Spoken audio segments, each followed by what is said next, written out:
ठीक है, पहले हम डाउट से ले लेते हैं। तो सगुण साकार का क्या मतलब है? सगुण का मतलब है गुणों के सहित। कौन से गुण? रजस, तमस और सात्विक। और निर्गुण का मतलब है जो इन तीनों गुणों के बियॉन्ड है। तो जो भी चीजें माया के घेरे में आती हैं वो इन तीनों गुणों के ही, मतलब ये सारी प्रॉपर्टीज उनमें है ही, उनके बियॉन्ड नहीं है। तो उनके बियॉन्ड सिर्फ एक ही चीज है, वो है ईश्वर या सुप्रीम पावर, जिन्होंने ये यूनिवर्स बनाया। तो निर्गुण जिनमें ये गुण नहीं है। और निराकार, आकार, शेप, फॉर्म, तो जो फॉर्मलेस है, निराकार। तो ईश्वर को डिफाइन किया गया निर्गुण, निर्गुण निराकार। अब जब वो बात कर रहे हैं जो भी चीजें हम देख सकते हैं वो सारी सगुण साकार। लेकिन अगर हम देखें साउंड की बात, लाइट की बात, तो ये जो है, इनमें ये सब हम परसीव तो कर सकते हैं, बट इनका कोई डेफिनेट शेप या फॉर्म नहीं है। तो इनको क्या बोला गया? वो जो डाउट था कि इनको बोला गया आपके उसमें अरूप, क्योंकि इनमें कोई रूप नहीं है। तो इनको क्या बोला गया? वो जो डाउट वाला ये था, कमिंग टू दैट पॉइंट, गंध, स्पर्श, रस और त्रिगुण मंडल के ध्वन्यात्मक, जो भी ध्वनि वाले और वर्णात्मक शब्द सगुण निराकार कहे जाते हैं। सगुण निराकार मतलब इनका कोई आकार नहीं, लेकिन they are, since their origin is इसी स्फेयर के हैं, तो उनमें लेकिन तीनों गुण हैं, इसलिए इनको सगुण निराकार कहा जाता है। तो इनके विशाल से विशाल मंडल से भी परम प्रभु सर्वेश्वर के संपूर्ण स्वरूप का आच्छादन नहीं हो सकता। ये लिमिटेड है। आच्छादन का मतलब कवरिंग, पर्दा। तो ऐसे कोई, इनमें से कोई भी ऐसा नहीं है, क्योंकि ईश्वर इन सब के बियॉन्ड है। तो ऐसा कोई भी इनमें से ना गुण है ना कुछ और है जो ईश्वर को कवर कर सके या अपने दायरे में ले सके या बाउंड्री के अंदर रखे। तो जिसने ईश्वर को सीमित कर दिया, ऐसी कोई चीज नहीं है, तभी हम उनको असीम कहते हैं। तो हमारे पास, हमने ये जो आपको इसमें भी भेजा है, सगुण साकार। फिर इसके बाद जो आता है वो है, एक,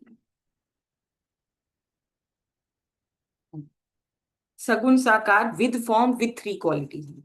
सगुण निराकार with three qualities without form. ये जितने भी साउंड, लाइट, गंध, ये सबकी प्रॉपर्टीज तो है इसमें, वही सात्विक, राजस और तामसिक, लेकिन ये विदाउट फॉर्म। फिर है निर्गुण निराकार। तो निर्गुण निराकार क्या है? ईश्वर। कोई चीज उनको डिफाइन नहीं करती और वो निर्गुण निराकार है। अभी गीता में जो हमने इससे पहले वाला श्लोक किए थे लास्ट सेशन में, तो उसमें वो कहते हैं कि कैसे उनका ध्यान करना है। तो कहते हैं ओम का जो स्वरूप है, जो मैं निर्गुण निराकार हूं, उसको मेडिटेट कर। तो अब जब हम मानस जप और मानस ध्यान करते हैं, तो इनको कहते हैं सगुण रूप उपासना। कि आप एक मतलब गुरु की या ईश्वर की या जो भी आपके इष्ट हैं, जब उनके रूप का ध्यान करते हैं, तो उसको सगुण रूप उपासना कहते हैं। तो और या मानस जप कर रहे हैं तो भी आप मुंह से बोल रहे हैं, तो ये सब सगुण रूप उपासना। अब जब बिंदु ध्यान है, सूक्ष्म सगुण रूप, तो हमने पहले भी करा था, जितना भी ये विजिबल वर्ल्ड है उसका जो स्टार्टिंग पॉइंट है वो क्या है? पॉइंट या बिंदु। तो बिंदु ध्यान जो आएगा वो सूक्ष्म सगुण रूप, रूप अभी भी है। और फिर जो बाकी कारण, महाकारण, स्थूल और सूक्ष्म मंडल हैं, इनकी जो साउंड्स हैं, ये है सगुण अरूप उपासना। और जो सार शब्द का है वो निर्गुण निराकार। तो निर्गुण निराकार की उपासना कैसे करेंगे? जब हम वो साउंड जो ईश्वर से ओरिजिनेट हुई है उसमें अपना ध्यान लगाएंगे, तो वो निर्गुण निराकार। तो वो वाला श्लोक भी हम एक बार दोबारा से देख लेते हैं जो उन्होंने कहा है। ये चैप्टर 8 श्लोक नंबर 13-14 है। नहीं, 12-13। हाँ, 12-13। सब इंद्रियों के द्वारों को रोककर तथा मन को हृदय में स्थित करके, फिर उस जीते हुए मन के द्वारा प्राणों को मस्तक में स्थापित करके परमात्मा संबंधी योग धारणा में स्थित होकर जो पुरुष ओम, इस एक अक्षर रूप ब्रह्म का उच्चारण करता हुआ और उसके अर्थ स्वरूप। अब जब हमने इंद्री के द्वार बंद कर दिए तो हम कुछ भी उच्चारण नहीं कर सकते। तो उच्चारण नहीं होगा उस स्टेज में। उसके अर्थ स्वरूप मुझ निर्गुण ब्रह्म का चिंतन करता हुआ। तो निर्गुण ब्रह्म क्या हुआ? वो सार शब्द का ध्यान चिंतन करता हुआ शरीर को त्याग कर जाता है, वह पुरुष परम गति को प्राप्त। तो जब वो कह रहे हैं निर्गुण ब्रह्म का ध्यान करना है, तो that is meditating on that sound, जिसको सिंबॉलिकली हम ओम से रिप्रेजेंट करते हैं, बिकॉज वो स्टार्टिंग पॉइंट है और ईश्वर से उसका ओरिजिन हुआ। तो अगर हम उस साउंड पे मेडिटेट करेंगे तो वो हमें ईश्वर तक ले जाएगी। ठीक है। तो अब उसके बाद में हमें शुरू कहाँ से करना था? हाँ, दिस इज श्लोक नंबर 21।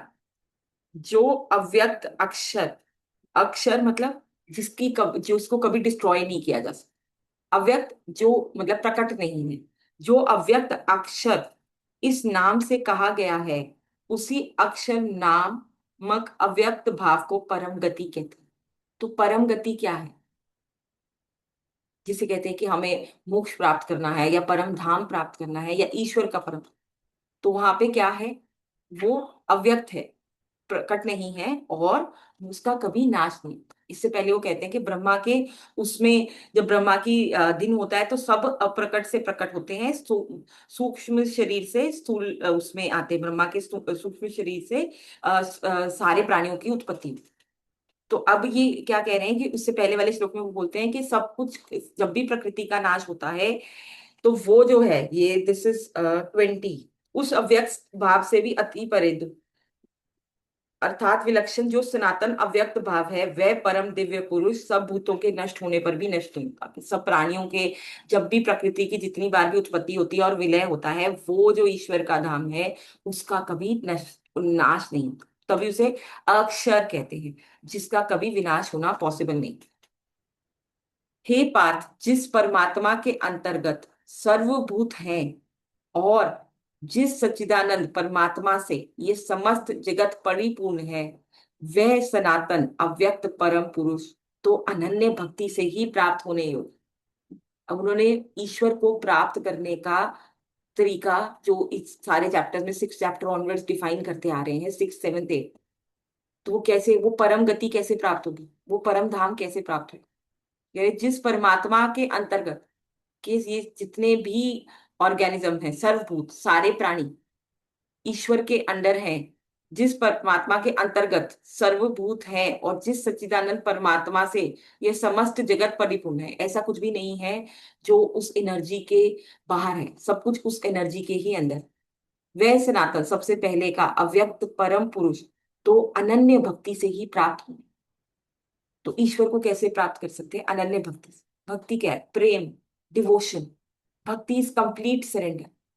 जब हम कुछ मतलब अपना, जब वो प्राणी अपने आप को ईश्वर में लय कर देगा, आत्मा को परमात्मा में मिला देगा, तो वो सबसे ऊंचे दर्जे की भक्ति। तो गुरु नानक देव जी कहते हैं, जिसका जीव तिस आगे धरिए।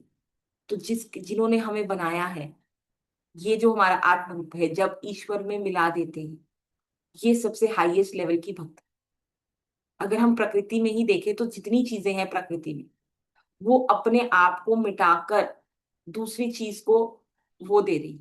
अगर हम देखें कि सबसे पहले जो यूनिवर्स था, उसमें क्या था? क्लाउड था, गैस और डस्ट का। तो धीरे धीरे वो कॉन्ट्रैक्ट हुआ और जो भी सन बना। तो सन जो है अपने लिए वो एनर्जी प्रोड्यूस नहीं कर रहा, वो एनर्जी सबको दे रहा है। जो वाटर है, रिवर्स है, वो अपने लिए वो वाटर यूज नहीं कर रही। और वो अल्टीमेटली जब सबको वाटर देती हुई, प्लेन में वाटर देती हुई समुद्र में मिल जाती है, उनका अस्तित्व खत्म हो जाता है, जीरो हो जाता है। तो कंप्लीट सरेंडर, कोई ईगो नहीं रहेगी जब ईश्वर में हो जाएगा। तो ईश्वर को हम कैसे पा सकते? अनन्य भक्ति से। जो हर वक्त ईश्वर के बारे में सोचेगा, जिसको ईश्वर से प्यार हो गया और जो उनको असली में पाना चाहता है, तो उसके लिए रास्ते खुल जाते हैं। तो वो कैसे कह रहे हैं कि वो परम धाम कैसे प्राप्त होगा? भक्ति से। भक्ति is complete surrender, complete devotion, पूरा प्रेम। तो जो प्रकृति है वो यही फॉलो करती है, लेकिन इंसान बीच में अपनी सेल्फिश नीड्स के कारण उससे सब कुछ डिस्ट्रॉय कर दे। चाहे वो नेचर हो, अभी एनवायरनमेंट का जो इतना बुरा हाल है, वो किस लिए है? सेल्फिशनेस। मैं सबसे ज्यादा भोग लूं, मेरे परिवार वाले सबसे ज्यादा भोग लूं। और ईश्वर कैसे प्राप्त होगा? Unselfishness, complete devotion, complete surrender. तो अगर आप में सेल्फिशनेस या वो होगा, तो वो कंप्लीट डिवोशन हो ही नहीं पाएगी। तो भक्ति के मार्ग में सेल्फिशनेस बहुत बड़ा ऑब्स्ट्रक्शन। ठीक है, हे अर्जुन, जिस काल में शरीर त्याग कर गए हुए योगी जन तो वापस ना लौटने वाली गति को, और जिस काल में गए हुए वापस लौटने वाली गति को प्राप्त होते हैं, उस काल को अर्थात दोनों मार्गों को कम। तो वो यहाँ पे अब मृत्यु के बाद कुछ हैं जो परमानेंटली आजाद हो गए, मोक्ष को प्राप्त कर लिया, परम गति जिनको मिल गई, वो एक है। और एक है जो मरने के बाद वापस मनुष्य लोक में ही जन्म लेंगे, या पृथ्वी पे ही जन्म लेंगे, या संसार में ही जन्म लेंगे। तो अब वो दोनों मार्गों को बोल रहे हैं। अब ये वाले अगले जो जितने भी 4-5 श्लोक हैं, ये बहुत इंपॉर्टेंट हैं, क्योंकि इनको हम वैसे एक्सप्लेन नहीं कर पाएंगे, लेकिन इनका इन डेप्थ बहुत गहरा मतलब है, तो वो समझ लेते हैं। जिस ये मैं 2 श्लोक इकट्ठे लूंगी और फिर विल डिस्कस देम। जिस मार्ग में ज्योतिर्मय अग्नि अभिमानी देवता है, दिन का अभिमानी देवता है, शुक्ल पक्ष का अभिमानी देवता है, और उत्तरायण के 6 महीनों का अभिमानी देवता है, उस मार्ग में मर कर गए हुए ब्रह्मवेता योगी जन उपर्युक्त देवताओं द्वारा क्रम से ले जाए जाकर ब्रह्म को प्राप्त। अब इसमें कुछ वर्ड्स के मीनिंग है, फिर नेक्स्ट वाला भी ले लूंगी। जिस मार्ग में धूम अभिमानी देवता, रात्रि अभिमानी देवता, और कृष्ण पक्ष का अभिमानी देवता, और दक्षिणायन के 6 महीनों का अभिमानी देवता है, उस मार्ग में मर कर गया हुआ सकाम कर्म करने वाला योगी उपर्युक्त देवताओं द्वारा क्रम से ले गया हुआ चंद्रमा की ज्योति को प्राप्त होकर स्वर्ग में अपने शुभ कर्मों का फल भोग कर वापस आता है। तो अब वो 2 मार्ग को डिफाइन कर रहे हैं, कौन सा प्राणी जब वो प्राण छोड़कर जाता है या वो वापस नहीं है, तो वो कौन सा है? ज्योतिर्मय अग्नि अभिमानी देवता के द्वारा, ज्योति लाइट, दिन में भी फिर लाइट, दिन का अभिमानी देवता, तो फिर लाइट। अब शुक्ल पक्ष और कृष्ण पक्ष, जब चंद्रमा बढ़ता है अमावस्या से पूर्णिमा तक, the increasing phase of moon is called Shukla Paksha. तो अगर आप इसको भी देखेंगे तो इसमें भी लाइट इंक्रीज हो रही, अमावस्या से पूर्णिमा तक, मैक्सिमम लाइट ड्यूरिंग पूर्णिमा। तो शुक्ल पक्ष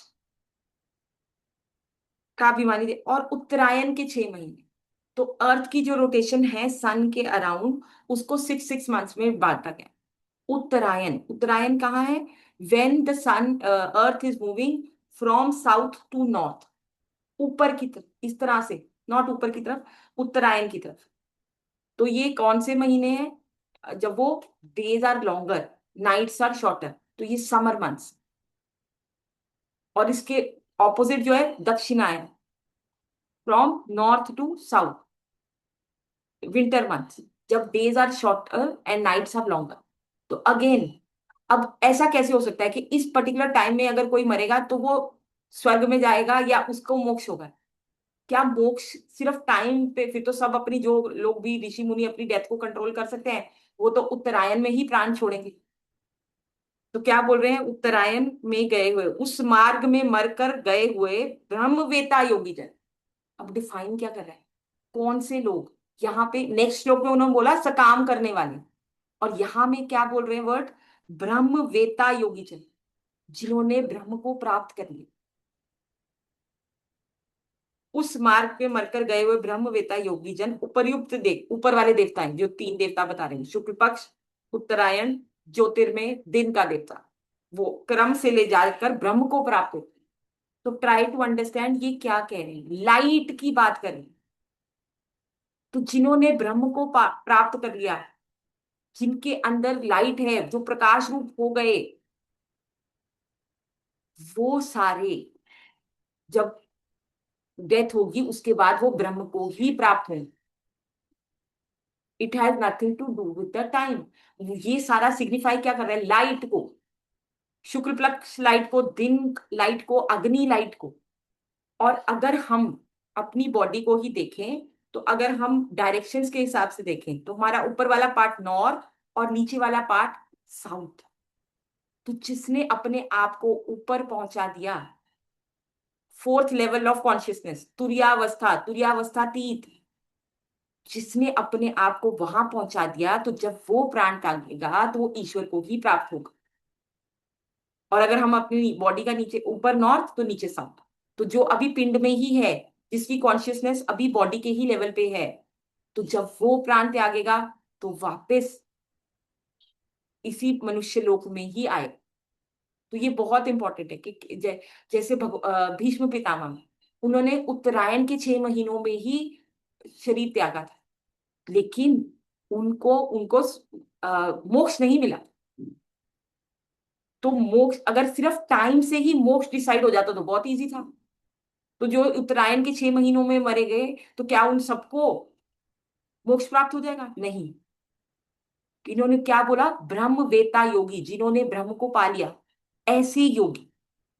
तो ये लाइट और डार्कनेस की बात करें, तो जिन्होंने अपनी कॉन्शियसनेस को हायर प्लेन पे पहुंचा दिया, तुरियावस्था तुरियातीत, अभी अंधकार में है, आंख बंद करते हैं हम सबको अंधकार दिखता है, जब हम उसके बियॉन्ड चले गए तो लाइट, प्रकाश रूप, उसके भी बियॉन्ड निशब्द परम पद, जहां पे ईश्वर है, जिसको परम गति डिफाइन किया गया इससे पहले वाले श्लोक। तो जिन्होंने अपने आप को उस स्टेट में जीवित अवस्था में पहुंचा दिया, तो जब उनकी मृत्यु होगी तो वो ब्रह्म में ही लीन होंगे, उनका दोबारा रीबर्थ नहीं होगा। तो सिर्फ उत्तरायण से या शुक्ल पक्ष में किसी ने प्राण त्यागे तो क्या उसको मोक्ष मिलेगा? नहीं। जिसने अपने आप को अपने शरीर के उत्तरायण अपर पार्ट में स्टैब्लिश कर लिया, तुर्यातीत अवस्था अचीव कर ली, जब वो प्राण त्यागेंगे ऐसे ब्रह्मवेता योगी, तो वो मोक्ष को प्राप्त। तो ऐसा कहना कि अगर हम मान लो गंगा जी में नहा लेते हैं तो हमारे पाप शून्य हो गए, या हम गंगा जी में वो कर लेते हैं तो हमें मोक्ष मिलेगा, या हम त्रिवेणी में चले गए, प्रयागराज में हमने स्नान कर दिया, इतना इजी हो जाता, तो बात ही क्या थी? तो neither the time nor the place it is, आपने अगर अपने आप को लाइट का सहारा लेके, साउंड का सहारा लेके ईश्वर तक पहुंचा, तो आप जब प्राण त्यागोगे तो वो मोक्ष का एक सर्टिफिकेट है, ऐसे नहीं मिलेगा। तो जिसने लाइट अचीव कर ली, अपने अंदर में प्रकाश रूप हो गया, वो अभी इससे पहले वाले चैप्टर में बोल रहे हैं कि मैं प्रकाश रूप हूं, मैं सूक्ष्म से भी अति सूक्ष्म हूं।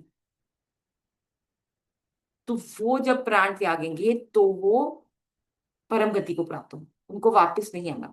और इसके ओब्लिक सेकंड श्लोक जो है, जिस मार्ग में ये धूम अभिमानी, अंधकार, डस्टी, रात्रि, अब वर्ड देखो, कृष्ण पक्ष, कृष्ण पक्ष मून का वीनिंग फेस, कम होने वाला फेस, फ्रॉम पूर्णिमा टू अमावस्या, तो क्या सिग्निफाई कर रहा है? डार्कनेस, रात्रि भी डार्कनेस, धुआं भी डार्कनेस, कृष्ण पक्ष भी डार्कनेस, और दक्षिणायन के 6 महीने, when the sun is moving from north to south, सर्दी वाले 6 महीने,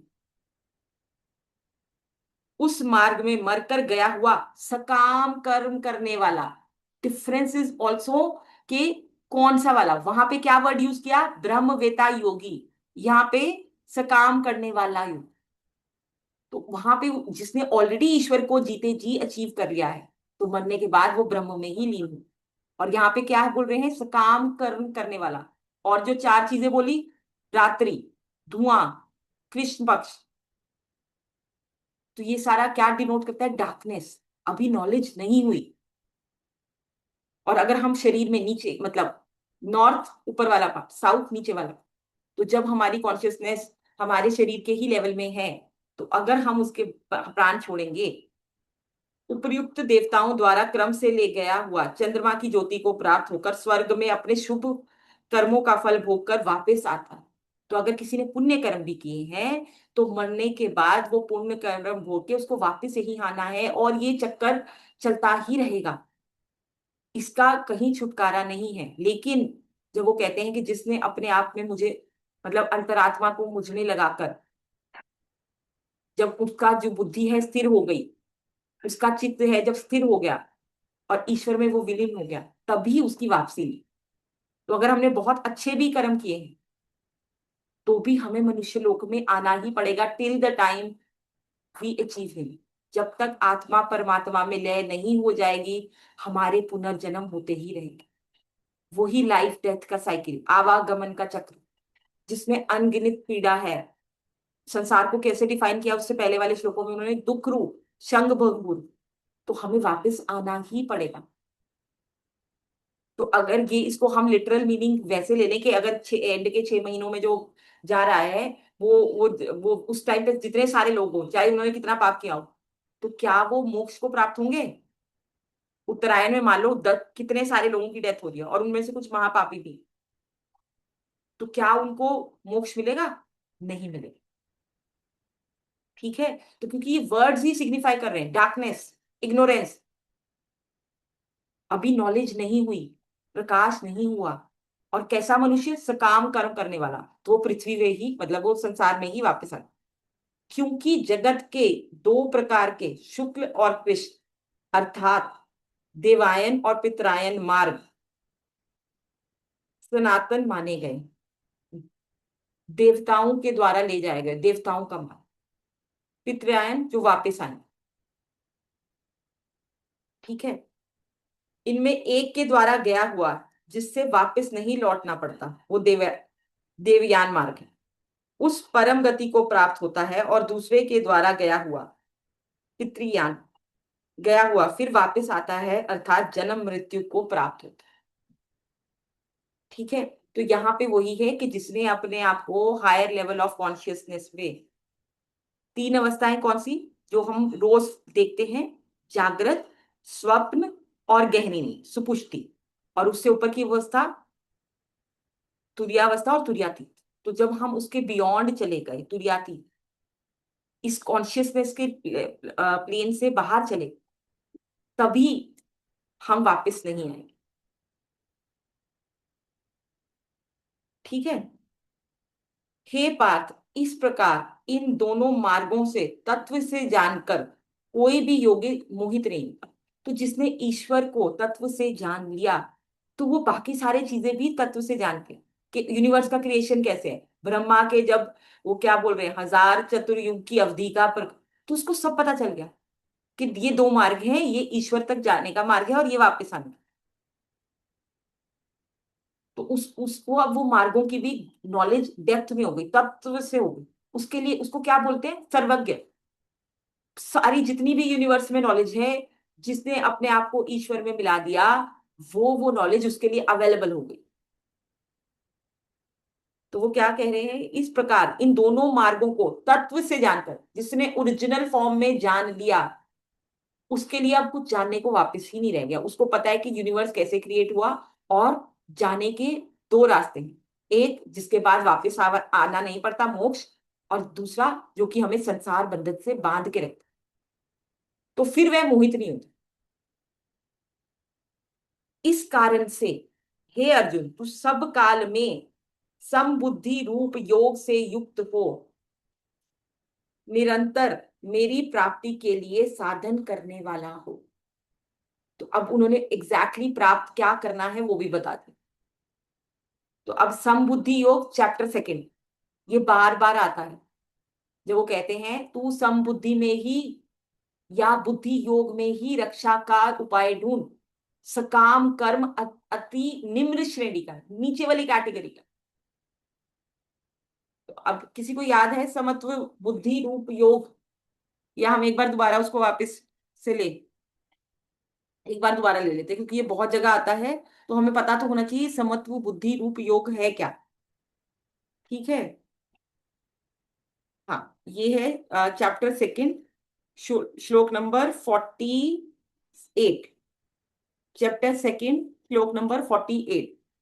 हे धनंजय, तू आसक्ति को त्याग कर तथा सिद्धि और असिद्धि में समान बुद्धि वाला होकर योग में स्थित हुआ, कर्तव्य कर्म को कर, समत्व ही योग कहलाता। तो बुद्धि को ईश्वर में स्थिर करके, आसक्ति अटैचमेंट को हटा के, क्या, सिद्धि और असिद्धि में समान बुद्धि वाला होकर, योग में स्थित होकर, ईश्वर में अपना ध्यान केंद्रित करके कर्तव्य कर्म कर, दैट इज कॉल्ड समत्व ही योग कहलाता। इस समत्व रूप बुद्धि योग से सकाम कर्म अत्यंत ही निम्न श्रेणी का है। इसलिए हे धनंजय, तू समबुद्धि में ही रक्षा का उपाय ढूंढ, अर्थात बुद्धि योग का ही आश्रय करे। बुद्धि योग, बुद्धि को ईश्वर में लगाना, सत्संग। तो क्या बोले, तू सब काल में समबुद्धि रूप योग में स्थित हुआ कर्तव्य कर्म कर, युक्त हो, अर्थात निरंतर मेरी प्राप्ति के लिए साधन करने। तो ये भक्ति है। तो वो कह रहे हैं कि वो कैसे प्राप्त होंगे, अनन्य भक्ति से। बाहर में हमने भजन गा लिए, ईश्वर की बहुत प्रार्थना कर ली, बहुत सब कुछ, उससे नहीं, हमें अंदर चलना है। स्थूल इंद्रियों से हम ईश्वर को ग्रहण ही नहीं कर पाएंगे। तो बाहर में चाहे हम द्वारकाधीश हो जाएं, चाहे हम जितने भी धाम है सब घुमाएं,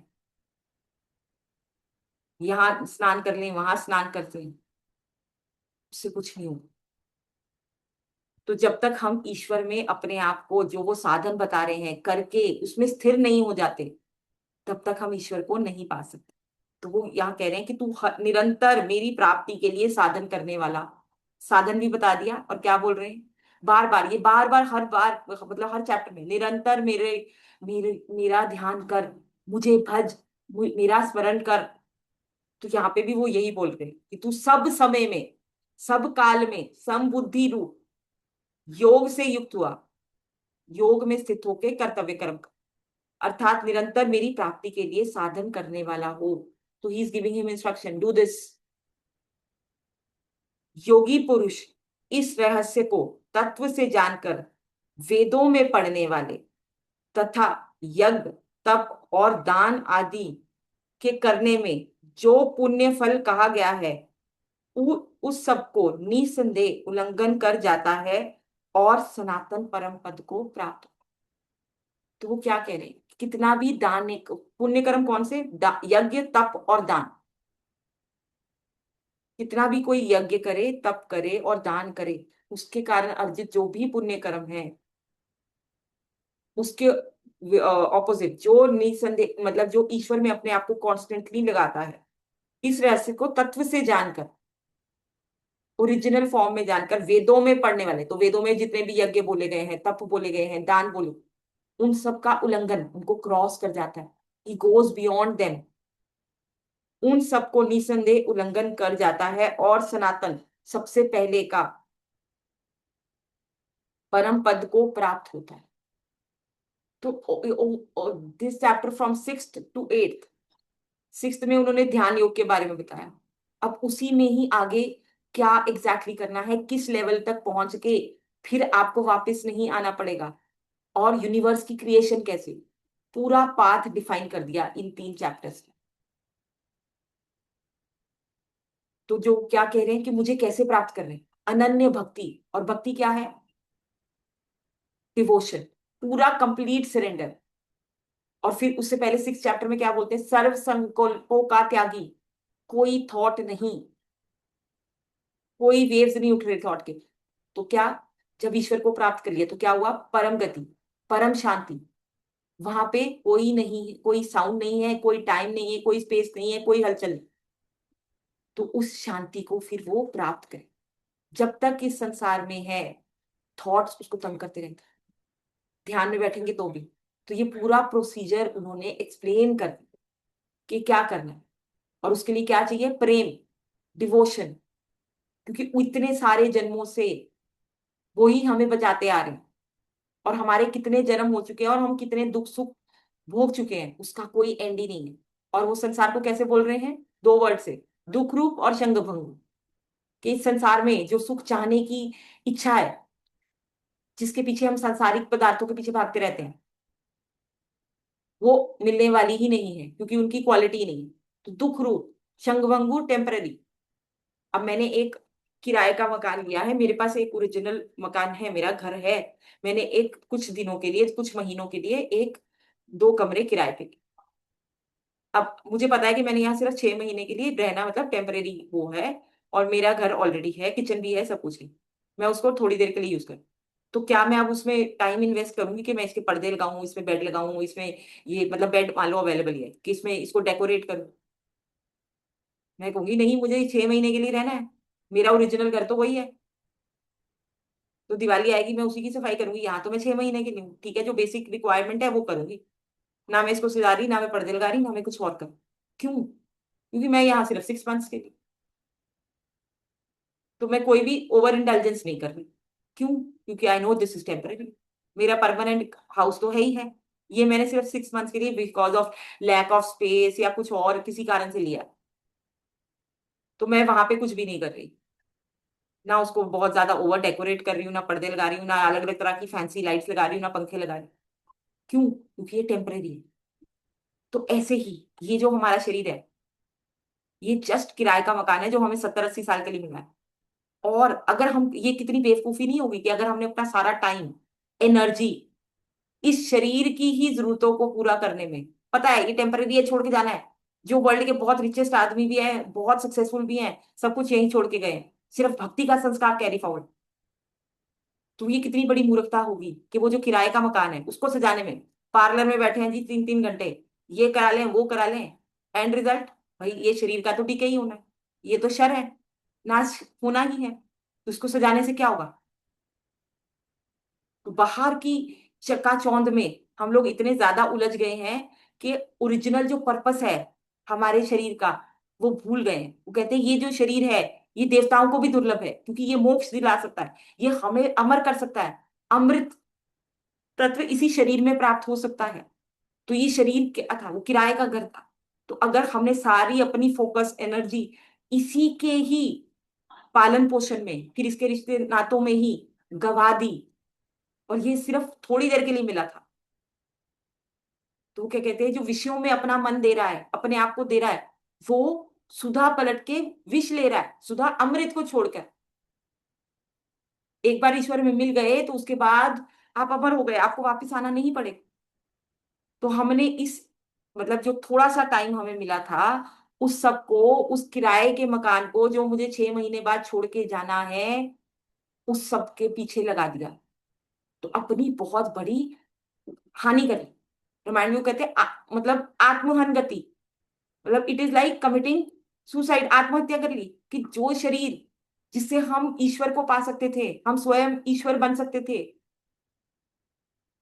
उसको वो क्या कहते हैं फिर उसको, कि वो ऐसे ही है कि हीरा त्याग के मिट्टी के, मतलब पत्थर उठा ली। तो इस शरीर की यूटिलिटी संसारिक चीजों के पीछे भागने में और संसारिक ड्यूटीज को ही करने में नहीं है, उसका जो रियल पर्पस है उसको समझो और वहां चलो। बहुत बार बीच में ऊपर नीचे आएंगे, लेकिन आपके एफर्ट्स, मतलब कभी आप बहुत अच्छे से ध्यान कर पाएंगे, कभी कम पर, लेकिन उसको ब्रेक मत होने दो। तो अपने आप को हानि में मत डालो। तो वो क्या कहते हैं फिर गीता में, कि आपका मन ही आपका शत्रु है। जो मन आपको भक्ति में नहीं लगने दे रहा वो आपका शत्रु है, वो आपको डिविएट कर रहा है, उलझा रहा है।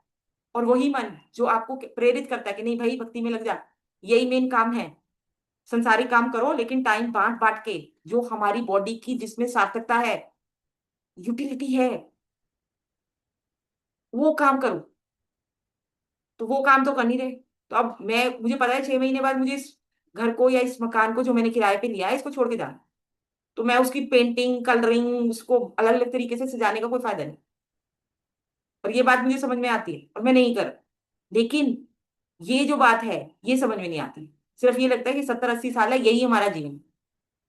तो वो तो गीता में बार बार बोल रहे हैं कि मेरे, मतलब इससे पहले भी तू अप्रकट था और इसके बाद भी अप्रकट हो जाएगा, तुझे अपने जन्म याद नहीं है। अर्जुन से यही कह रही।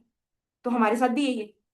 हम कितनी पीड़ा सह चुके हैं, कितने दुख भोग चुके हैं, कितने जन्मों में, फिर वही सब दोबारा से जीरो से स्टार्टिंग। तो इस शरीर की सार्थकता सिर्फ संसारिक प्रोडक्ट्स को या चीजों को पाने में नहीं है। वो एक छलावा है कि इस चीज में हमें सुख मिलेगा, सुख वहां है ही नहीं। और उस हिरन की तरह, कि जो कि डेजर्ट में है और उसको वो शैडो लगती है कि पानी है, वो शैडो जो चमक सी आती है रेत पे लाइट की वजह से, जो रिफ्लेक्शन होती है तो उसको लगता है ये वाटर है, भागता रहता है और मर जाता है। वही हम लोगों के साथ है। ये विषय रूपी संसार में हम भागते रहते हैं कि इसमें हमें सुख होगा, सुख मिलेगा, अब नहीं अब मिलेगा, सब कुछ ट्राई कर लेते हैं, लेकिन एंड में अतृप्त, अनसेटिस्फाइड ही जाते हैं। क्योंकि जिस तरफ सुख था उस तरफ हम गए नहीं। तो इस शरीर को पाकर अगर ईश्वर भजन नहीं किया, सत्संग साधन नहीं किया, तो वी हैव वेस्टेड द